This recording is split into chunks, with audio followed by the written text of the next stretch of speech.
The fluorescent lights of the grocery store buzzed overhead like trapped insects, casting everything in a sickly yellow glow that made the wilted lettuce look even more depressing. I stood in the produce section, fingers hovering over bruised apples, calculating whether I could afford the organic ones, or if I'd have to settle for the conventional. Again. The cold air from the refrigerated cases made goosebumps rise on my arms, visible through the thin fabric of my second-hand cardigan. 3 years of scraping by as a single mother had taught me to count every penny, to make every dollar stretch until it screamed. My daughter's laughter echoed from the cereal aisle where I'd left her comparing cartoon characters on boxes. Emma. My entire world compressed into 4 years of blonde curls and gap-toothed smiles, the reason I worked double shifts at the diner, the reason my hands were permanently wrinkled from dishwater, the reason I existed at all anymore. I reached for a bag of the cheaper apples when I felt it, that prickle on the back of my neck that meant someone was watching. The sensation crawled down my spine like ice water, and I turned slowly, expecting another creep, or maybe Mrs. Henderson from upstairs ready to complain about Emma's footsteps again. Instead, my eyes met darkness, not literal darkness, but the kind that seemed to emanate from a person, like shadows had learned to walk upright and wear $1,000 suits. He stood 3 feet away, perfectly still in a way that felt predatory, his dark eyes fixed on me with an intensity that made my breath catch. Tall, maybe 6'3", with black hair styled in that effortlessly expensive way that probably cost more than my monthly rent. His suit was charcoal gray, so dark it was almost black, tailored to perfection across shoulders that looked like they could carry the weight of kingdoms or corpses. But it was his face that made my fingers loosen on the apple bag.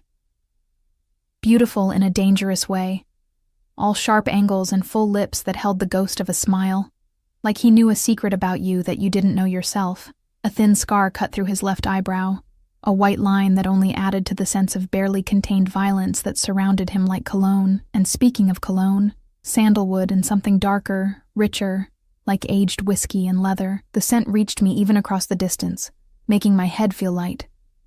You dropped this. His voice was smooth, cultured, with the barest hint of an accent I couldn't place. He held out an apple, one of the organic ones, the expensive kind I'd been avoiding. I blinked, confused. I didn't. You did. Something flickered in his eyes, amusement maybe, or challenge. Just now. I hadn't dropped anything. I was certain of it. But the way he looked at me, like he expected me to take it, like refusing wasn't really an option. I found myself reaching out. Our fingers brushed as I took the apple, and electricity shot up my arm. His skin was warm, surprisingly so, and I jerked back like I'd been burned. "Thank you," I whispered, hating how small my voice sounded. He didn't move, didn't step back to give me space like a normal person would. Instead, his eyes traveled over my face slowly, deliberately, like he was memorizing every feature, every freckle, every sign of exhaustion that no amount of concealer could hide. The attention felt heavy, suffocating, like being pressed between glass slides and examined under a microscope. "Mommy!" Emma's voice cut through the moment like a knife.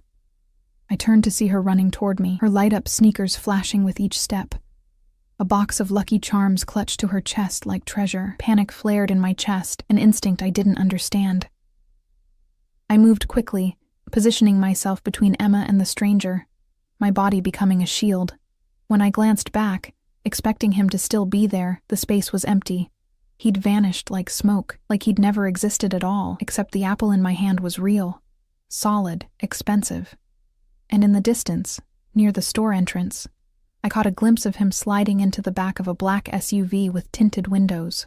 A man in a dark suit held the door for him. Security, my brain supplied, though I didn't know how I knew that. The vehicle pulled away smoothly, silently, like a shark gliding through dark water. "Mommy, can we get these?" Emma tugged on my cardigan, oblivious to the way my heart was trying to hammer through my ribs. "Sure, baby." I set the organic apple back on the pile with shaking hands, grabbing the cheap ones instead. Let's just get what we came for and go home. But as we made our way through the checkout line, I couldn't shake the feeling of being watched, and when I pushed our cart into the parking lot, I saw it. The same black SUV, idling 3 rows away, just sitting there, waiting. I loaded our groceries into my beat-up Honda Civic as quickly as possible, my hands fumbling with the bags. Emma chattered about her day at preschool, about the new friend she'd made, about the picture she'd drawn of our apartment building. Normal. Everything was normal. Except it wasn't. The SUV followed us home, not obviously, not aggressively. It stayed back 3 or 4 car lengths, making the same turns I made, stopping when I stopped. By the time I pulled into the crumbling parking lot of our apartment complex, my palms were slick with sweat, despite the evening chill. I grabbed Emma and the groceries, moving quickly toward the building entrance. The SUV pulled in behind me but didn't park. It just waited, watching. "Mommy, you're holding too tight," Emma complained, and I realized I was gripping her hand hard enough to hurt. "Sorry, sweetheart." I loosened my hold, but didn't let go as I fumbled with my keys, dropping them twice before finally getting the door open. Safe. We were safe. I carried the groceries up 3 flights of stairs to our tiny 1-bedroom apartment, my breathing ragged by the time I unlocked our door and rushed inside. Emma ran immediately to her toy corner. Really just a section of the living room where we'd set up her dollhouse and stuffed animals. I went to the window, pulling the curtain aside just enough to peek down at the parking lot. The SUV was gone. Relief and confusion warred in my chest. Maybe I'd imagined it. Maybe I was so tired, so stressed from the constant juggling of bills and shifts and single parenthood, that my brain had invented threats where none existed. I was putting away the groceries when my phone buzzed.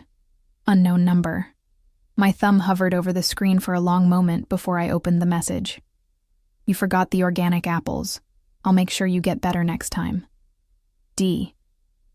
The phone slipped from my fingers, clattering on the linoleum floor.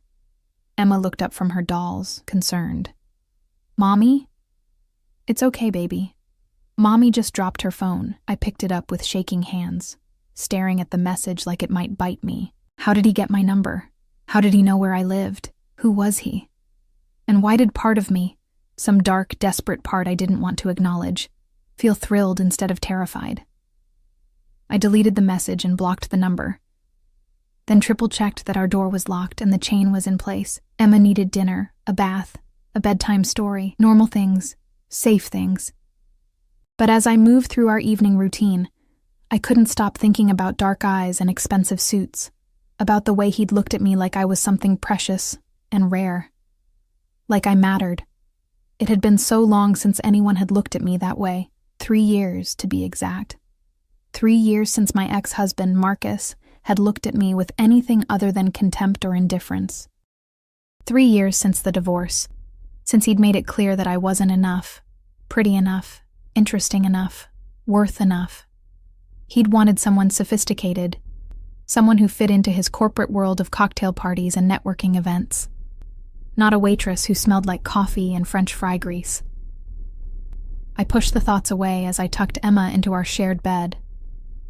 I slept on the couch so she could have the bedroom. Her eyes were already drooping as I read her favorite story about a princess who saved herself. "Mommy," she murmured sleepily, "why did that man look at you funny at the store?" My blood ran cold. "What man, baby?" "The one in the black suit. He smiled at you, but it was a weird smile. Like..." She yawned. "Like he was hungry." I kissed her forehead, my lips trembling against her skin.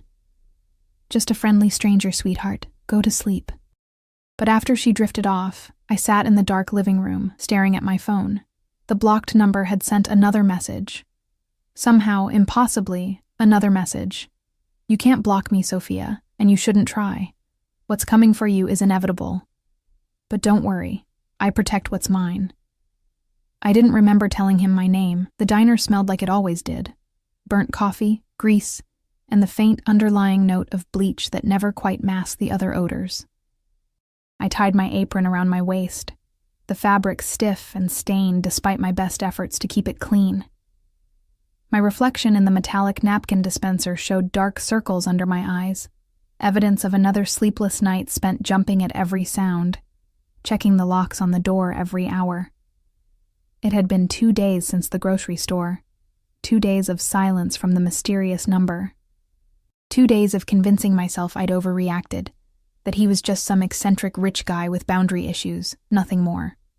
"Table 4 needs a refill, Soph," Rita called from behind the counter, her cigarette-roughened voice cutting through my thoughts.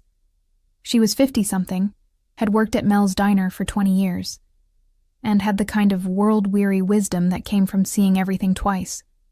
I grabbed the coffee pot and made my rounds, smiling automatically at the regulars. Mr. Peterson with his crossword puzzle, the construction crew from the site down the street, the college students nursing hangovers over hash browns. My feet ached in my worn sneakers, and my lower back had that familiar throb that meant I'd need to ice it tonight. This was my life. Small, contained, safe. The bell above the door chimed, and I glanced up automatically, my customer service smile already in place. It died on my lips. He stood in the doorway like he owned it. Like he owned everything his eyes touched. The same charcoal suit, or maybe a different one just as expensive. Dark eyes swept the diner, cataloging exits and occupants in a way that made the hair on my arms stand up. Behind him, 2 men in dark suits flanked the entrance. Security, unmistakably. They didn't come inside, just stood there like sentinels, hands clasped in front of them in that universal bodyguard stance. Every conversation in the diner faltered. Even Mr. Peterson looked up from his puzzle, sensing the shift in atmosphere, because that's what happened when someone like him entered a space like this. The air changed, became charged with something electric and dangerous. His eyes found mine across the room, and a slow smile curved his lips. Predatory. Satisfied. He'd found me. My hands trembled, making the coffee pot rattle against the mug I was holding. The construction worker whose coffee I'd been pouring looked up at me, concerned. "You okay, sweetheart?" "Fine," I managed, setting the pot down before I dropped it. "I'm fine." But I wasn't fine, because he was walking toward me now, moving with that fluid grace that spoke of complete physical confidence, of a body trained for violence wrapped in expensive fabric. People instinctively moved out of his way, chairs scraping against linoleum as diners unconsciously leaned back. He slid into an empty booth, my section, of course, and waited. Those dark eyes never left my face. Rita appeared at my elbow, her voice low. "Who the hell is that?" "I don't know," I whispered back, and it was true. I didn't know his name, didn't know what he wanted, didn't know why he'd sought me out. But my body knew something was wrong. Every instinct screaming at me to run. "Well, he's in your section. Better go take his order before he decides to buy the place just to fire you."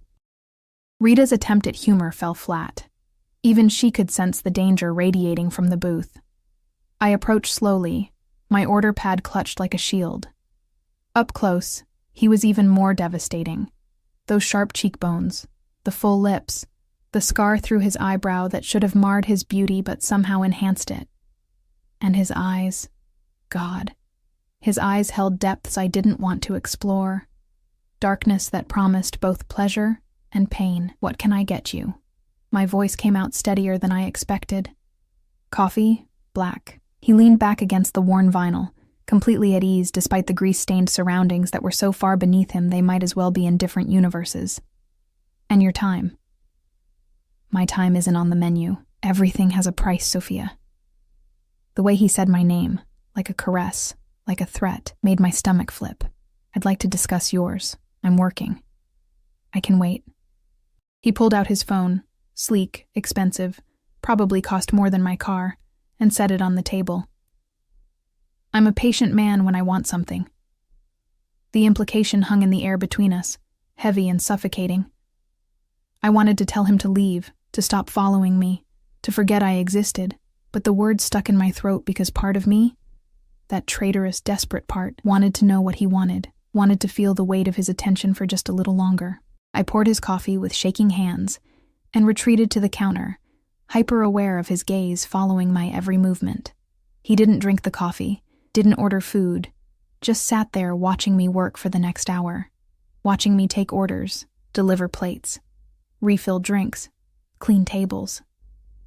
Every time I glanced his way, those dark eyes were waiting, patient as a spider in its web. The lunch rush came and went. He remained. My shift was supposed to end at 3. At 2:30, Rita pulled me aside, her face worried. "Soph, that guy hasn't moved in 2 hours. Hasn't ordered anything but coffee he's not drinking. Just keeps staring at you like you're something he's planning to consume." I don't like it. I don't either. Want me to call the cops? I almost laughed. Call the cops on a man who clearly had the kind of money and power that made law enforcement irrelevant? A man with professional security waiting outside? And tell them what?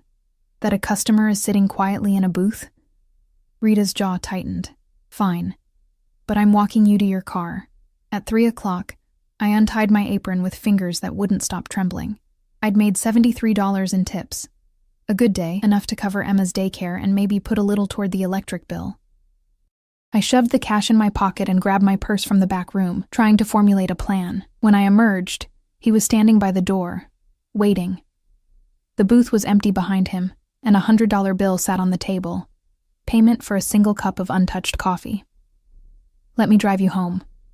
It wasn't a request, despite the phrasing. "I have a car." That's falling apart. I noticed the exhaust issue and the bald tires. His voice was matter of fact, like he was discussing the weather instead of revealing that he'd inspected my vehicle. "It's not safe." Fear and anger warred in my chest. "You had no right." "I have every right." He stepped closer, and I caught that scent again. Sandalwood and whiskey, intoxicating and terrifying. "You're mine, Sophia. You just don't know it yet. I'm not anyone's." The words came out fierce, stronger than I felt. "I'm not interested. Whatever this is, whatever you think you want, I'm not available. I have a daughter, a life, Emma.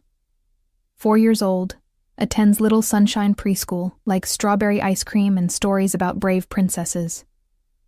His expression didn't change, but something flickered in those dark eyes. "I know everything about you, Sophia. Where you live, where you work, what time you pick up your daughter, what you order from the Chinese place on Friday nights when you're too tired to cook. I know your ex-husband pays child support sporadically at best, that you're 3 months behind on rent, that you've been skipping meals to make sure Emma has enough." The blood drained from my face. "How?"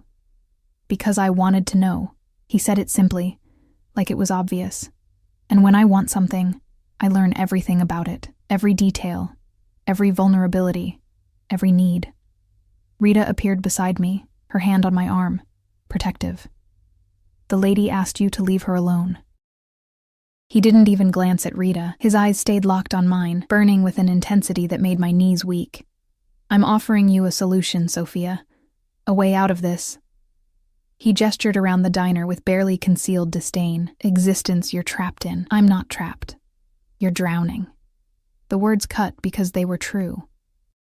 Working yourself to death for pennies, watching your daughter grow up in poverty, knowing that one medical emergency, one car breakdown, one missed shift could destroy what little stability you've built. That's not living. That's surviving.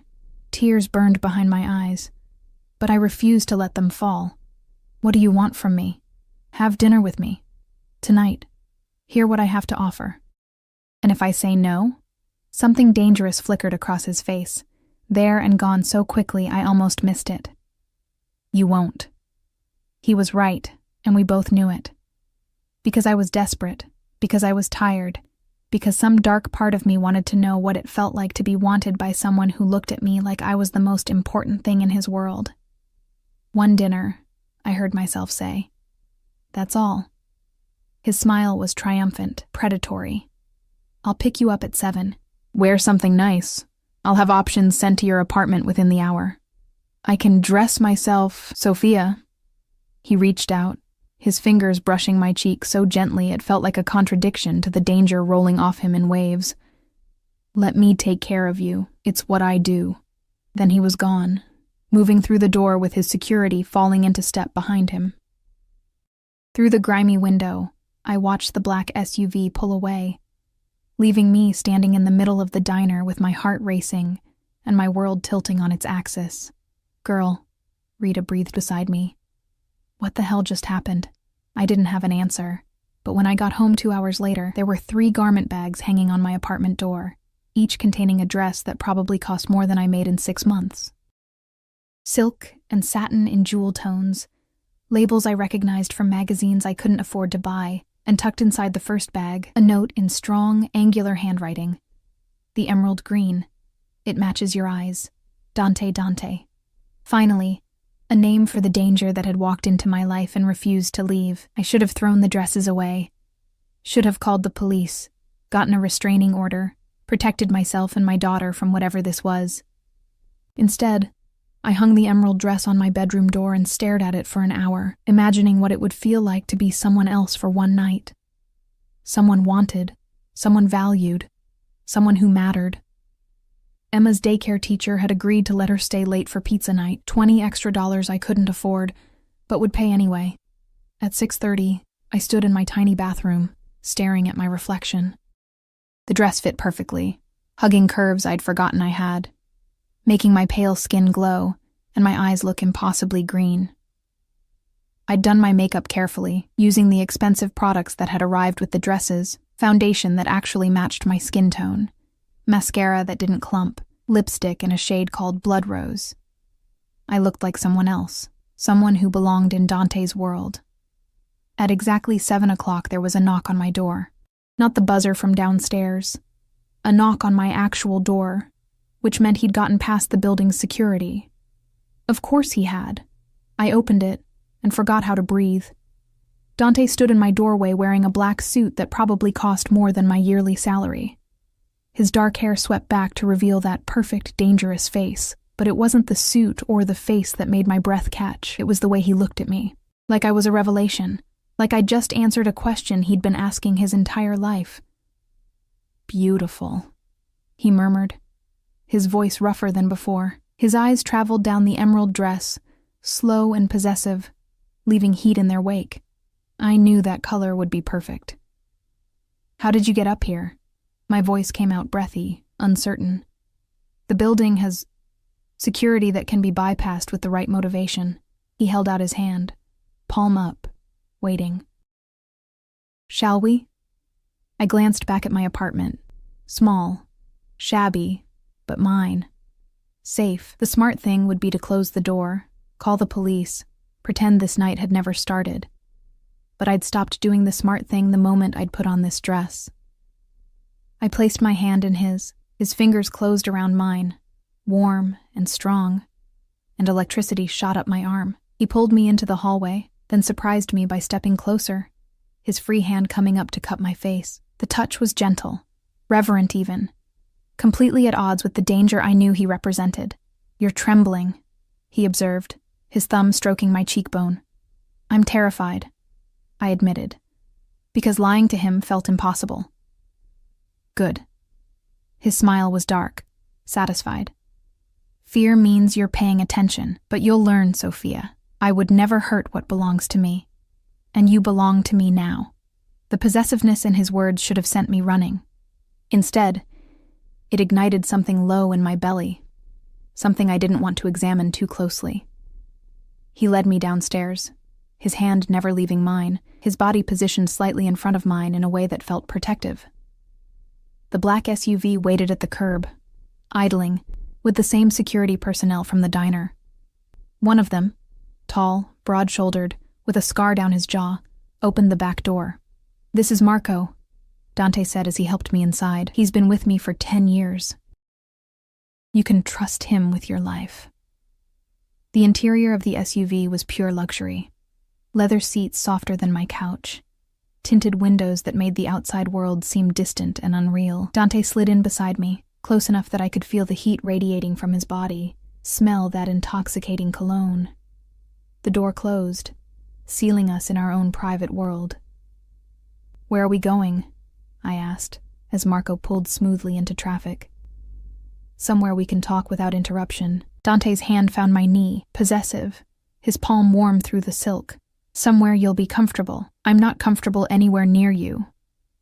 His laugh was low, genuine. Honesty, I appreciate that. His fingers traced small circles on my knee, the touch maddeningly distracting. "Most people tell me what they think I want to hear. You tell me the truth. Even when the truth is that you're scaring me?" "Especially then." His expression sobered, those dark eyes boring into mine. "I don't want your fear, Sophia. I want your trust. But trust takes time, and we don't have much of that. What does that mean? Before he could answer, his phone buzzed. He glanced at it, his jaw tightening, and something dangerous flickered across his face. Excuse me. He answered in rapid Italian, his voice hard and commanding in a way that made my stomach clench. Whatever he was discussing, it wasn't good. He ended the call and returned his attention to me, but the warmth had been replaced by something colder, more calculating. Change of plans. We're going to my estate instead of the restaurant. Your estate? It's more private, more secure. He said it like security was a normal concern for a dinner date, like everyone traveled with armed guards and worried about privacy. Dante, who are you? His smile was sharp, dangerous. You haven't figured it out yet. I'm disappointed. But I had figured it out, or at least part of it. The security, the obvious wealth, the way people moved out of his path, the barely leashed violence that surrounded him like an aura. He wasn't just rich. He was powerful in a way that had nothing to do with legitimate business. I couldn't say it. Couldn't make it real. Careful, Sophia. His hand tightened on my knee, not painful, but firm. Some words, once spoken, can't be taken back. And once you know certain things, you become part of that world whether you want to or not. Fear shot through me, sharp and cold. Let me out. I want to go home. No, you don't. His voice was gentle but implacable. You want safety, security, a better life for your daughter. You want to stop drowning. I can give you all of that. In exchange for what? You. Simple, direct, terrifying. Be mine, Sophia. Completely, wholly mine. Let me protect you, provide for you, give you everything you've been denied. And in return, you give yourself to me. That's insane. I don't even know you. You know enough. The SUV turned onto a private road, trees closing in on either side like a tunnel. You know I want you. You know I'm powerful enough to take care of you and Emma. You know that whatever I am, whatever I do, I keep my people safe, always. My people. Like I was already his, like the decision had been made before I even realized there was a choice. The estate emerged from the trees like something from a movie. Massive stone walls, wrought iron gates that opened automatically, manicured grounds stretching into the darkness. The house itself was a mansion, all modern lines and floor-to-ceiling windows glowing with warm light. This is your home? My voice came out awed despite my fear. One of them. He helped me out of the SUV, his hand on my lower back, guiding me toward the entrance. I have properties in New York, Chicago, Rome, and Sicily. But this is where I stay when I'm in the city. It's the most secure. More security personnel nodded as we passed, each one eyeing me with curiosity. How many people did he employ? How much power did he actually have? Inside, the house was breathtaking. Soaring ceilings, marble floors, art that belonged in museums, but it wasn't cold or sterile. Warm lighting softened the edges, comfortable furniture invited you to sit, and the faint scent of jasmine drifted from somewhere deeper in the house. Are you hungry?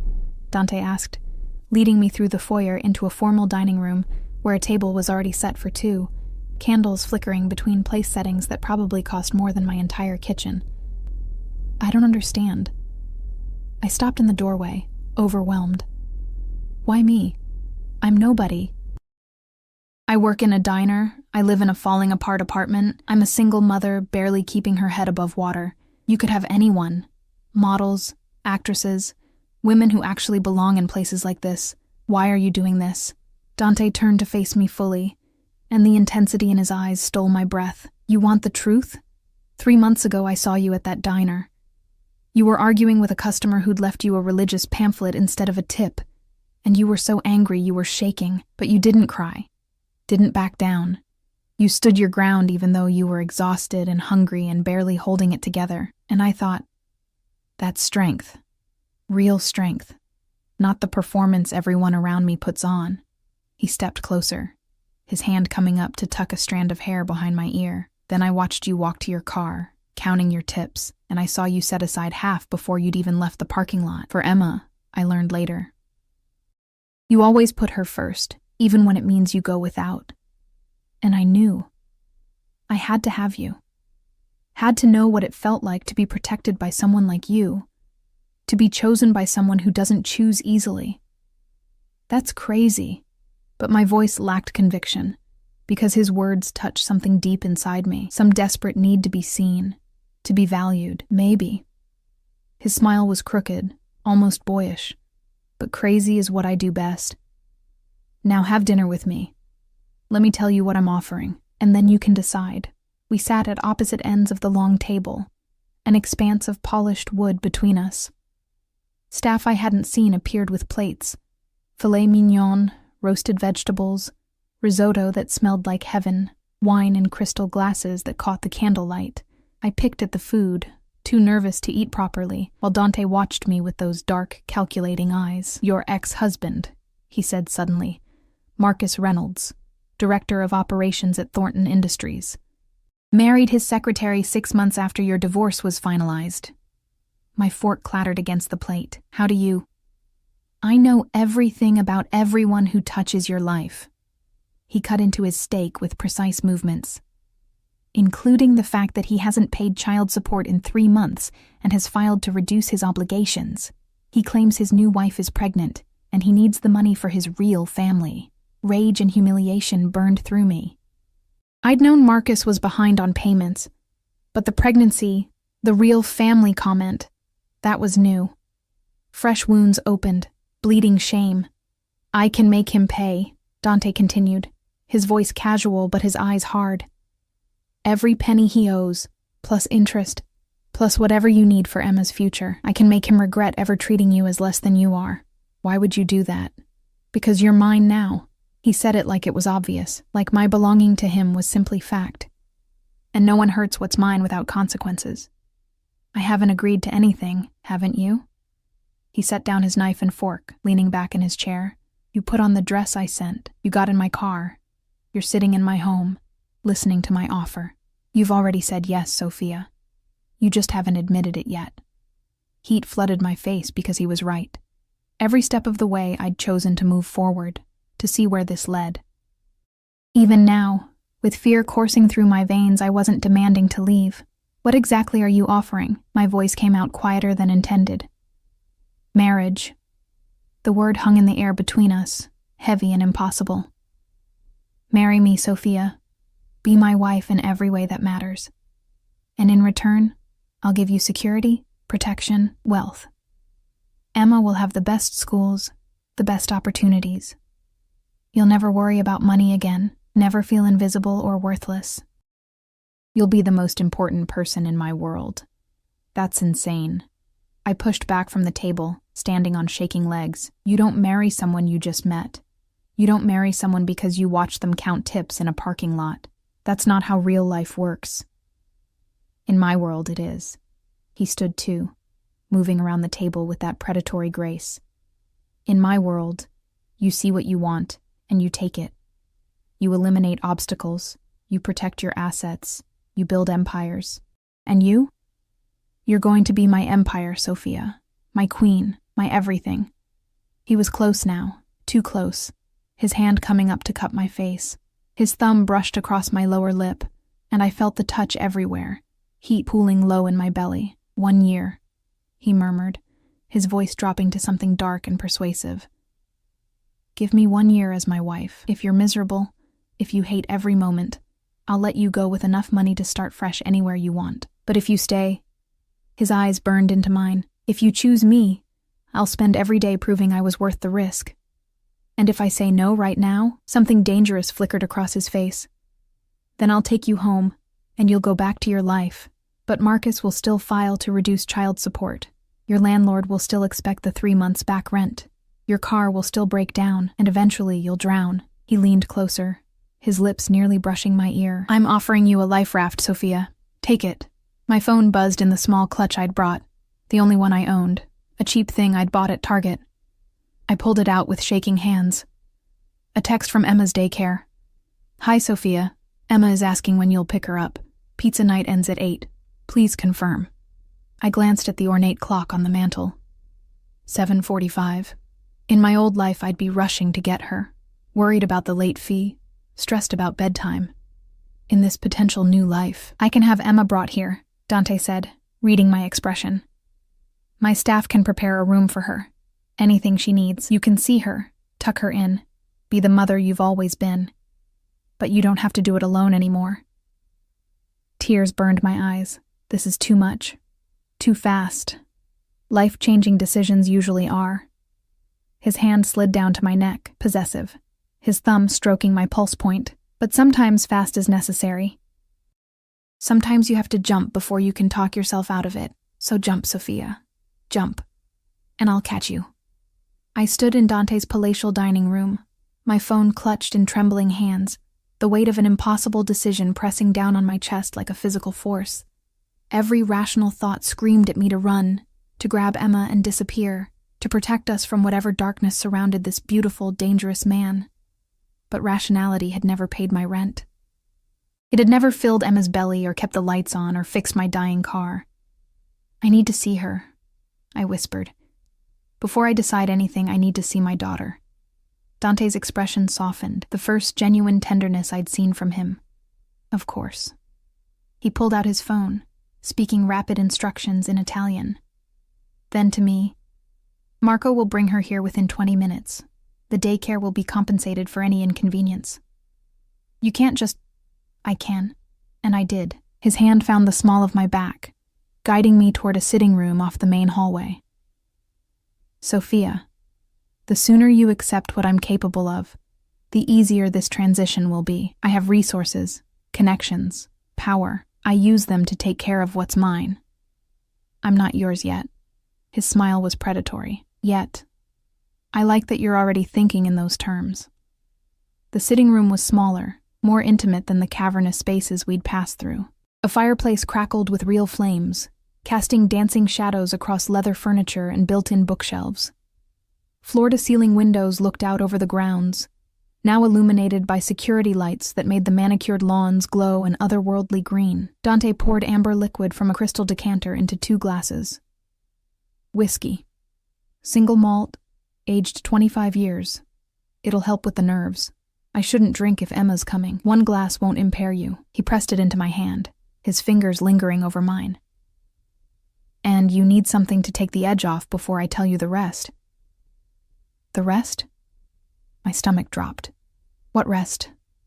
He settled onto the leather couch, patting the space beside him. When I didn't move, something flickered in his eyes, amusement mixed with impatience. Sit, Sophia. I don't bite. Not unless you ask me to. Heat flooded my face, but I sat, keeping as much distance between us as the couch allowed. The whiskey burned going down, warming my chest, loosening the knot of anxiety slightly. Your ex-husband, Dante began, swirling his own glass, is more than just a deadbeat father. He's embezzling from Thornton Industries. Has been for 18 months. Small amounts at first, then larger sums as he got confident. He's funneling money through shell corporations to fund his new lifestyle. The house in the suburbs, the luxury cars, the country club membership. I stared at him, the whiskey forgotten. How do you know this? Because I make it my business to know things. His voice was matter-of-fact, like financial crimes were dinner conversation.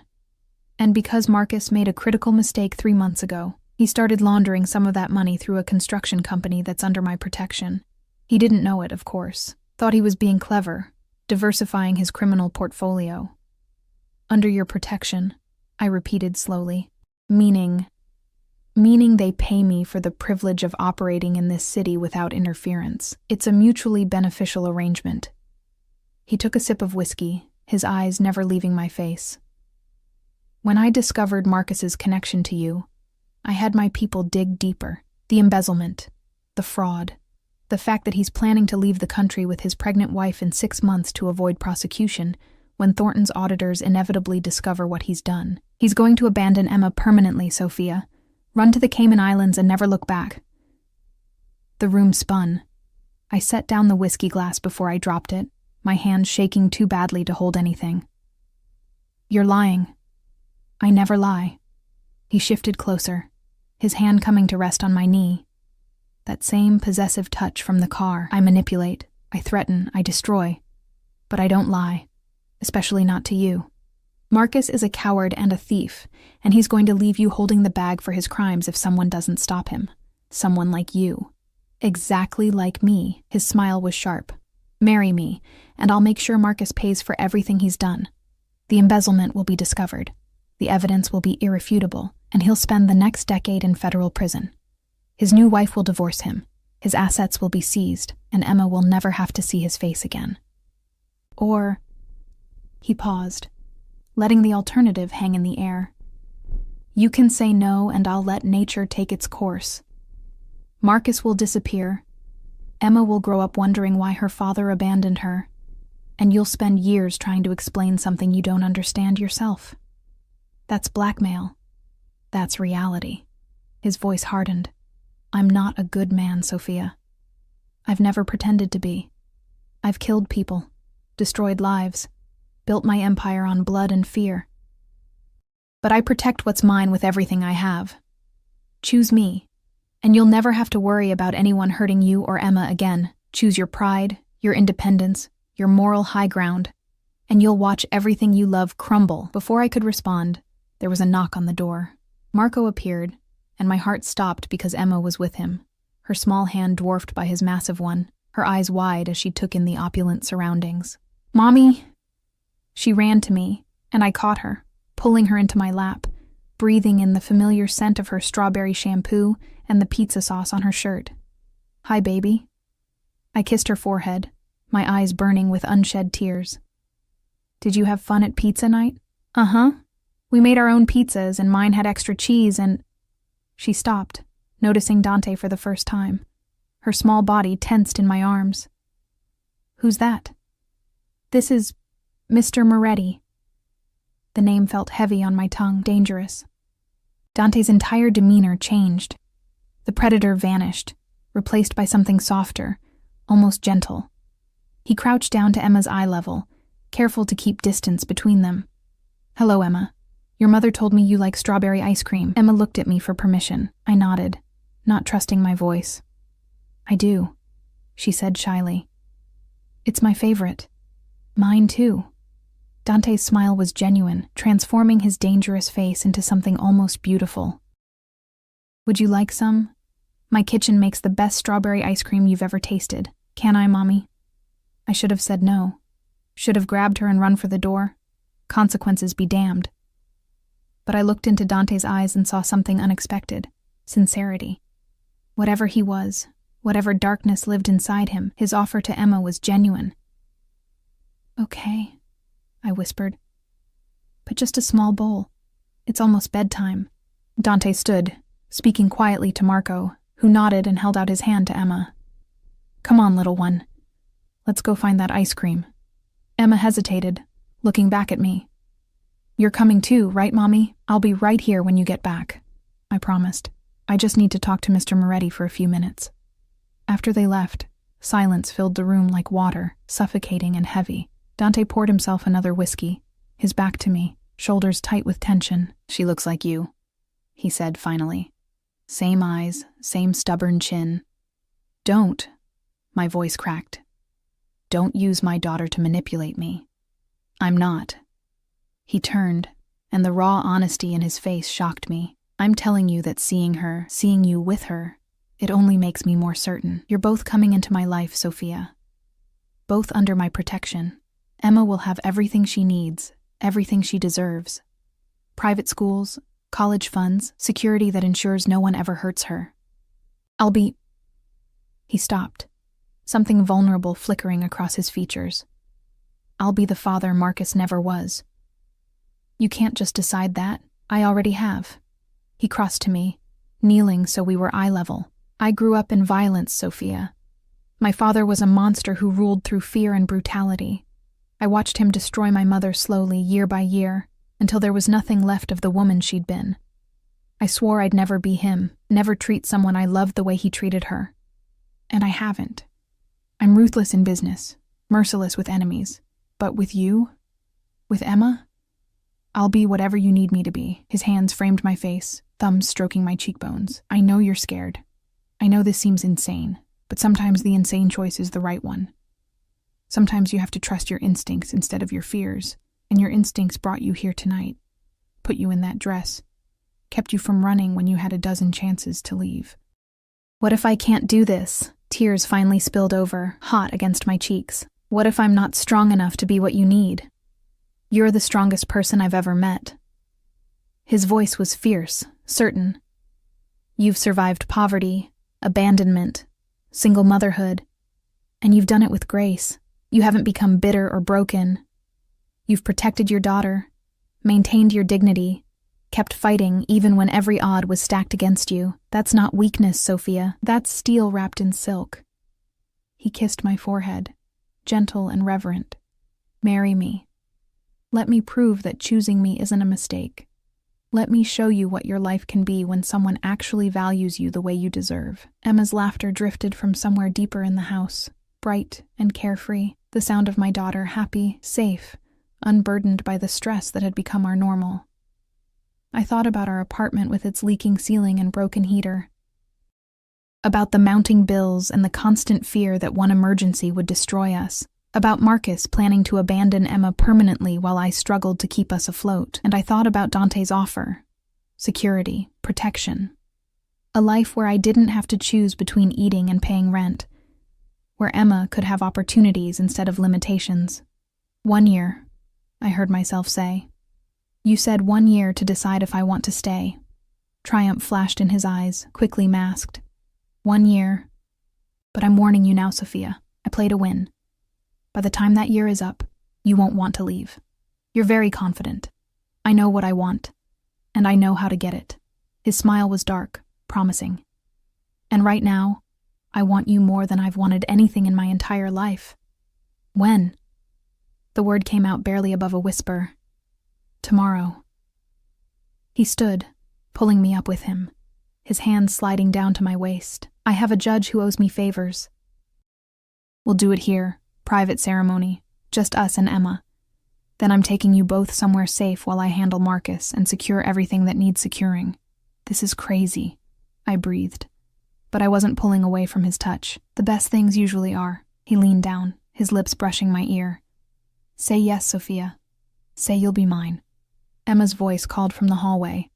Mommy, this ice cream is amazing. I looked toward the sound of my daughter's joy, then back at Dante's dark, dangerous eyes. Eyes that promised both salvation and damnation, protection and possession. Yes, I whispered and felt my old life shatter like glass. I'll marry you. His kiss was fierce, claiming, a brand of ownership that should have terrified me. Instead, it ignited something wild and desperate in my chest, the feeling of being wanted so intensely that nothing else mattered. When he pulled back, his eyes blazed with satisfaction. Mine, he murmured against my lips. Finally mine. And somewhere in the expensive, beautiful house that would become my new home, my daughter laughed, unaware that our lives had just changed forever. The wedding happened exactly as Dante promised. 24 hours after I'd said yes, I stood in a private chapel on his estate wearing a dress that cost more than my car. Ivory silk that flowed like water, delicate lace at the shoulders, a train that pooled at my feet like spilled moonlight. Emma stood beside me as my flower girl, wearing a miniature version in pale pink, her face glowing with excitement. She didn't understand what was happening. Not really. To her, this was a fairy tale. A princess story come to life, if only she knew the truth. Dante stood at the altar in a black suit, looking every inch the prince from Emma's stories. Beautiful, powerful, terrifying. The judge spoke words I barely heard, my heart pounding so loudly it drowned out everything else. Do you, Sophia Marie Reynolds, take this man? I looked at Emma, at her hopeful face, then at Dante, at the dark promise in his eyes. I do. His kiss as my husband was possessive, thorough, a public claiming that left me breathless, and when he pulled back, his smile was victorious. Mrs. Moretti, he murmured. Mine. The wedding night was a blur of sensations I wasn't prepared for.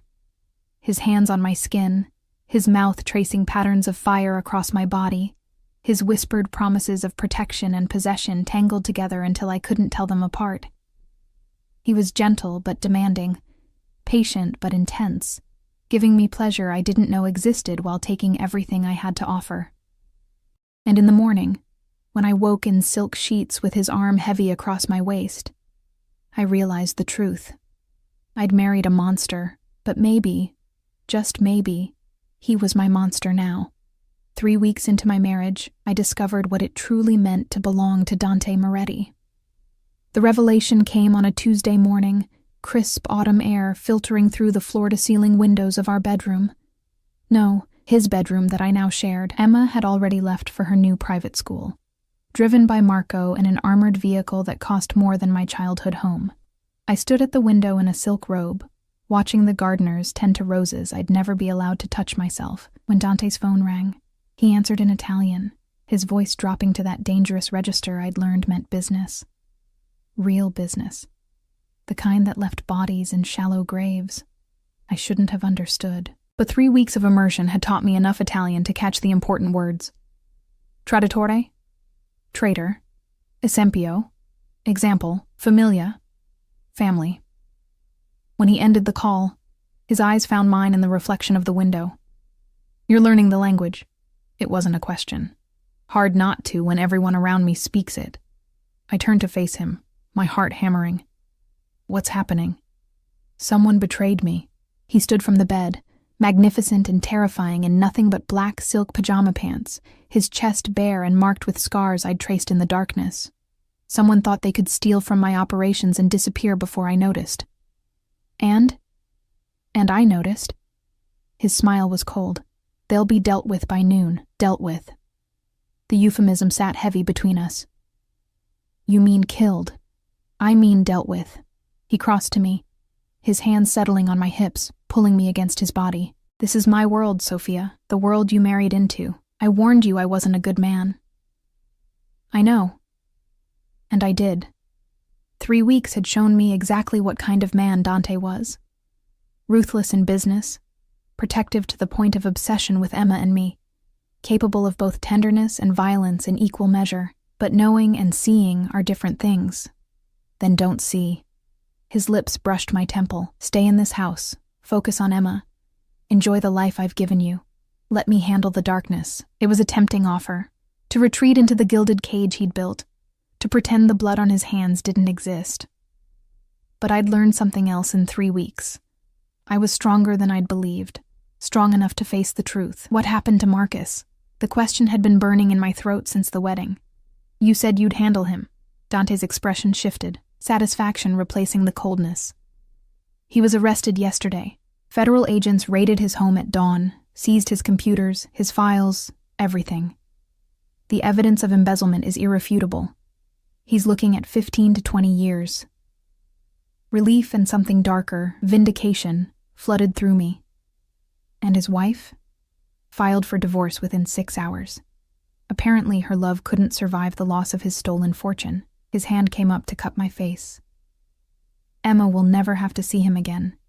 He has no rights, no claims. She's yours completely now. Ours, he corrected, and the possessiveness in the word made my stomach flip. Why? I whispered. Why do all of this for us? You could have any woman, someone from your world who understands this life. Why choose a broke waitress with a kid? Because you're real. His thumb traced my lower lip.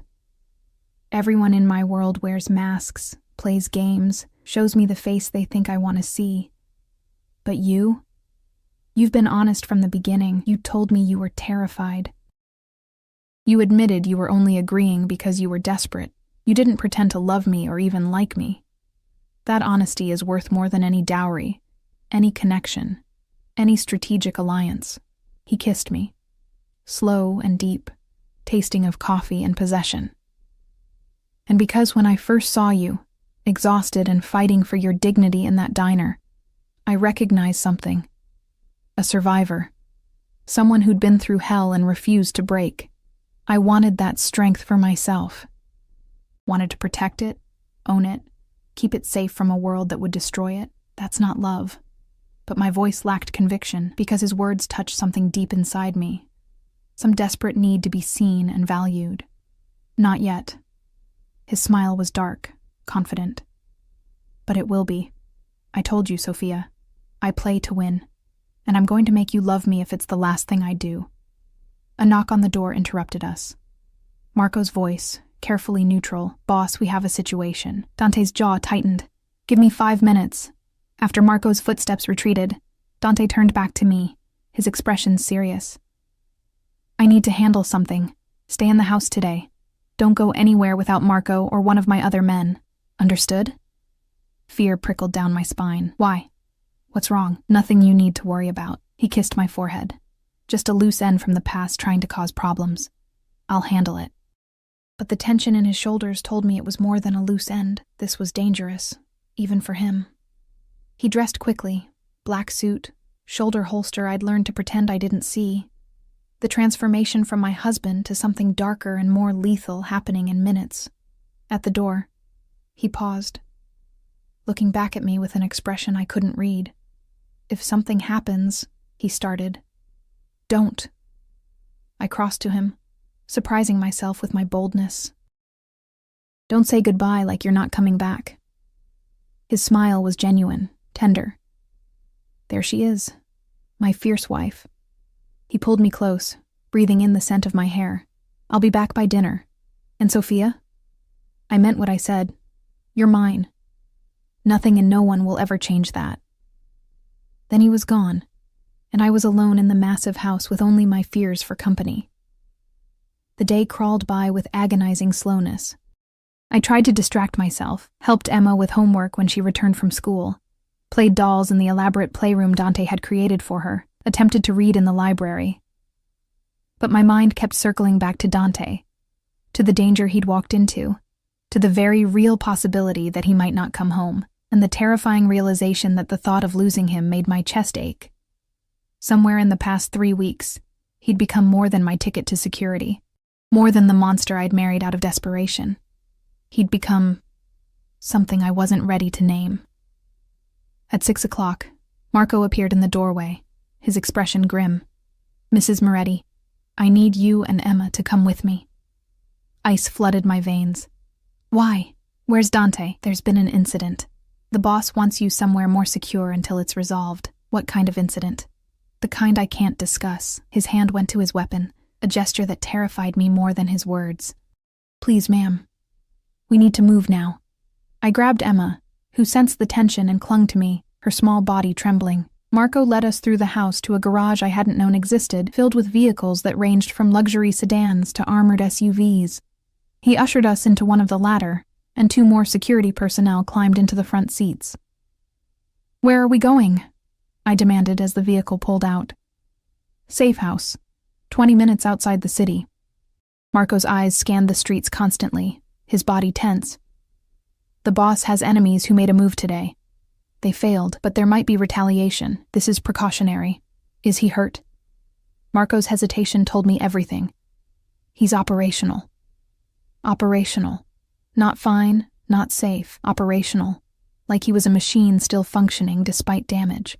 The safe house turned out to be another mansion, slightly smaller, but no less fortified. I'd barely gotten Emma settled in a bedroom when my phone rang. Dante's name flashed on the screen. Are you safe? His voice was rough, strained. Yes, Marco got us out. Dante, what happened? A rival family thought they could take me out, eliminate the competition. A pause, the sound of movement. They were wrong, but it was closer than I'd like. Are you hurt? Nothing that won't heal. Another pause. I need you to stay there tonight. I have to finish cleaning up this mess. Make sure there are no more threats. But Sophia, I need you to know, if something had happened to me today, everything would have gone to you and Emma. The houses, the money, the legitimate businesses. You would have been protected, provided for. Always. Tears burned my eyes. Don't talk like that. I'm a realist. In my world, death is always one mistake away. His voice softened. But knowing you and Emma are safe, that you're mine to protect, it makes me more careful. Makes me want to survive every fight, every threat, every enemy. Because I have something worth coming home to now. Dante. My voice cracked. I love you, Sophia. The words fell between us like stones into still water. creating ripples I felt in my chest. I know it's too soon. I know you married me for security, not affection, but I need you to know. I love you. I love Emma. You're my family now, and I protect my family with everything I have. The words stuck in my throat, too big and terrifying to release. You don't have to say it back. He sounded almost gentle, but I needed you to know, in case... Stop. I sat on the edge of the bed, my free hand pressed to my chest where my heart threatened to burst through. Just come home to us. Safe. That's all I need right now. I will. A promise, dark and binding. I always will. He ended the call, leaving me alone with Emma's soft breathing from the next room and the weight of his confession pressing down on my shoulders. I love you. 3 words that changed everything. 3 words that made me realize I'd been lying to myself for weeks. Because somewhere between the grocery store and the wedding, between fear and fascination, between desperation and desire, I'd started falling for the monster who'd claimed me. Dante returned the next morning, looking like he'd walked through war. A cut above his eyebrow, bruises darkening his jaw, his suit jacket missing, and his shirt stained with blood, but alive. Whole. Mine. I met him at the door, Emma still sleeping upstairs, and without thinking, I threw myself into his arms. He caught me, always caught me, his grip tight enough to bruise. I was so scared, I whispered against his neck. I know. His hand stroked my hair, soothing. But I told you. I always come back. I pulled away enough to look at his face, at the evidence of violence that marked his beautiful features. What happened? The Castellano family made their move. They thought taking me out would let them absorb my territories. His smile was dark, satisfied. They're regretting that decision now. The ones who survived, anyway. I should have been horrified, should have recoiled from the casual mention of death. Instead, I reached up and touched the cut above his eyebrow gently. You need medical attention. I need you. He caught my wrist, his thumb pressing against my racing pulse. I need to know you're real, that this isn't something that's going to disappear. I'm not going anywhere. The admission felt like jumping off a cliff. You were right, Dante. About me already choosing you. I've been choosing you every day since I said yes. I just wasn't ready to admit it. His eyes blazed. Say it. Fear tried to choke the words, but I pushed through it. I think I'm falling in love with you. Not with the money or the security, but with you. The man who sends my daughter to the best school but makes sure her lunch includes her favorite cookies. The man who holds me at night like I'm precious. The man who's terrifying and gentle in equal measure. That's who I'm falling for. His kiss was desperate, claiming, pouring 3 weeks of restrained emotion into one moment. When he pulled back, his forehead rested against mine, his breathing ragged. You're mine, he murmured. Say it. I'm yours. And meaning it, finally meaning it completely. We both are, Emma and me. Your family. Something fierce and possessive flashed across his face. My family, he repeated. Mine to protect, mine to provide for, mine to love. His hand slid to my stomach, spreading wide and warm. And maybe someday, we'll make this family bigger, give Emma a sibling, build something that belongs to us, alone. The image sent heat flooding through me. Children with Dante's dark eyes and my stubbornness. A house full of laughter instead of fear. A future I hadn't dared to imagine. Someday. I agreed. And felt the last of my resistance crumble. The year that Dante had promised me passed in a blur of discovery and growth. I learned his world. The territories he controlled, the people who owed him loyalty, the careful balance between legitimate business and the darker operations that funded our life. I learned to navigate the social dynamics of mafia wives, to hold my own at dinners where every woman was assessing my worth, to stand beside Dante with my head high. Emma thrived, blossoming in her new school, making friends, never once asking about the father who'd abandoned her. She called Dante, Dante at first, then slowly, naturally, it became Papa. The first time she said it, I watched this powerful, dangerous man's eyes fill with tears. And I learned what it meant to be loved by Dante Moretti, To be cherished and protected and desired with an intensity that should have been suffocating but instead felt like freedom. He kept his promise. I never worried about money, never felt invisible, never doubted my value. When the year mark arrived, he didn't mention it, but I did. "It's been a year," I said one night as we lay in bed, his arm around me, our legs tangled together in the darkness. "I know." His voice was carefully neutral. "Are you leaving?" I rolled to face him, seeing the vulnerability he tried to hide. "No, I'm staying, not because of the money or the security, but because I love you. Because you're my husband in every way that matters. Because this is my life now, and I don't want any other." Relief flooded his features. "Thank God," he breathed, pulling me closer. "Because I would have spent the rest of my life convincing you if you'd tried to leave." "I know." I kissed him, pouring a year's worth of emotion into it. "You're very persuasive." His laugh was low, dark. "You have no idea, Mrs. Moretti." 6 months later, I stood in the bathroom of our master suite, staring at a positive pregnancy test with shaking hands. Fear and joy warred in my chest. Fear because bringing a child into Dante's dangerous world felt terrifying. Joy because this baby would be born from love, not desperation. I found him in his office, reviewing reports with that focused intensity that made him so formidable. When he looked up and saw my face, he was on his feet instantly. "What's wrong?"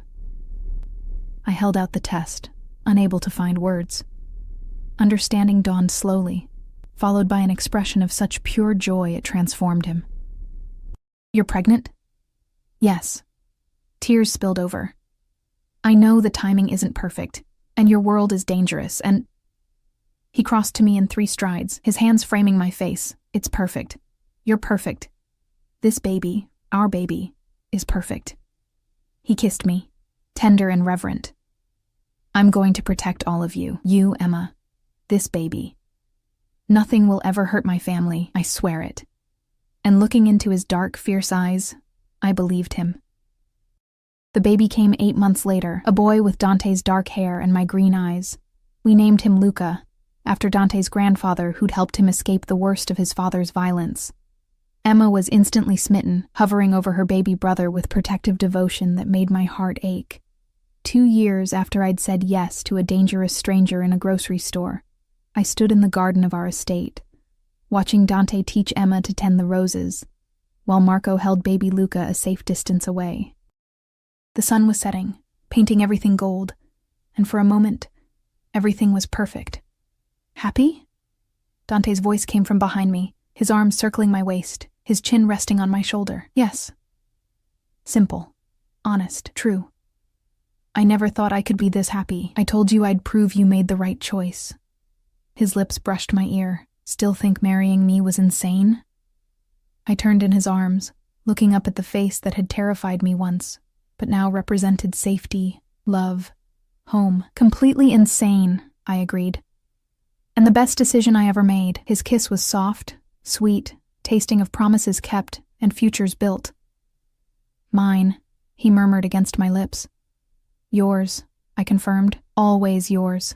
And in the fading light, surrounded by the family we'd built from desperation and desire, I finally understood what Dante had known from the beginning.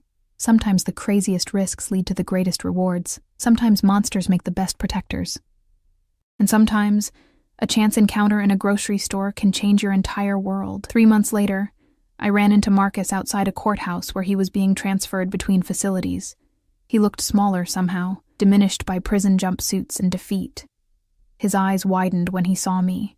Designer clothes, professional styling, the confidence that came from being loved and valued. "Sophia?" He stumbled over my name, disbelief written across his features. "What are you doing here? Watching justice being served." I kept my voice cold, distant.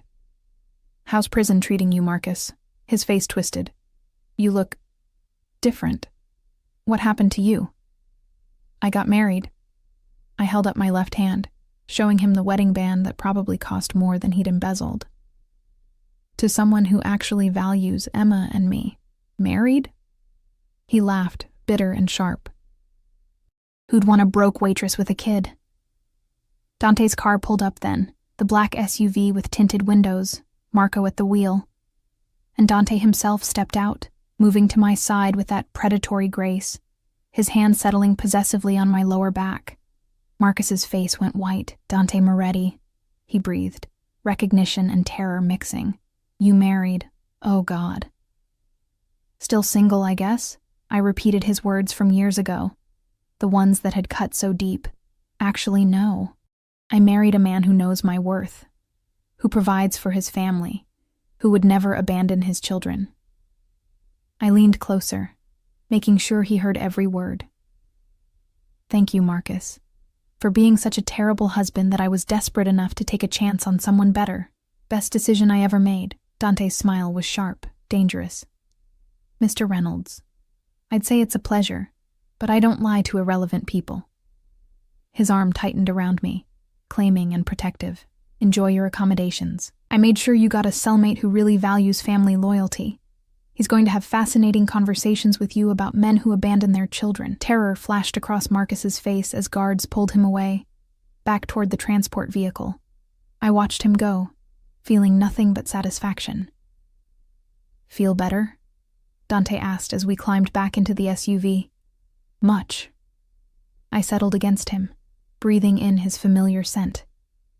"Thank you for everything. You never have to thank me for protecting what's mine." He kissed my temple. "Now, let's go home. Emma's been asking when we'll be back, and Luca needs his evening feeding."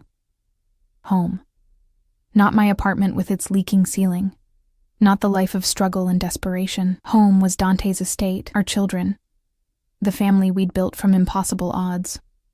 As Marco pulled away from the courthouse, I looked back one last time at Marcus being loaded into the prison transport. My ex-husband who'd thrown away everything.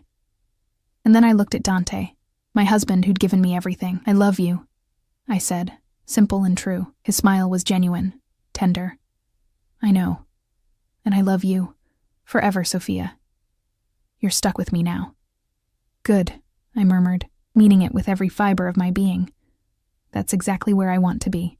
The SUV carried us home through the fading light, toward the life I'd chosen, the family I'd built, the love I'd found in the most unlikely place. And for the first time in years, I wasn't just surviving, I was living.